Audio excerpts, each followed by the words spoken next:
Bienvenue dans Marque-Page, en compagnie aujourd'hui de Laurence Desbordes du magazine Edelweiss. Bonjour Laurence. Yasmine. J'ai lu quelque part que Le Bois du Rossignol était une comédie pétillante et poivrée dans la lignée de Jane Austen, donc j'ai bien répété le texte, qui aurait revisité Cendrillon.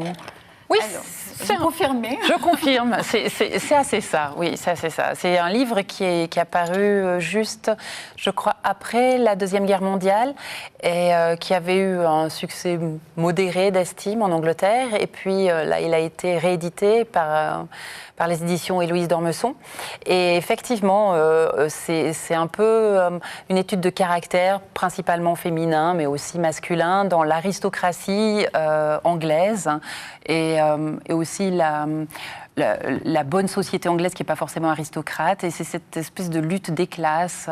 Est-ce qu'une jeune vendeuse peut aimer, pas un prince, bien évidemment, mais un riche héritier? Donc 2 mots sur l'histoire quand même. Je pense que c'est une jeune veuve.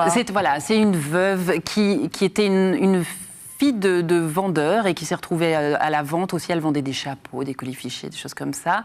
Et qui, à la mort de son père, subit les assauts amoureux d'un jeune homme assez riche, de très bonne famille. Elle l'épouse, ils partent à Londres. Il a le bon goût de mourir, donc elle se retrouve veuve. Et à ce moment-là, elle décide d'aller habiter dans la famille de son défunt époux. Et cette famille, c'est vraiment c'est l'Angleterre, tout ce qu'il y a de plus triste, au milieu de la campagne.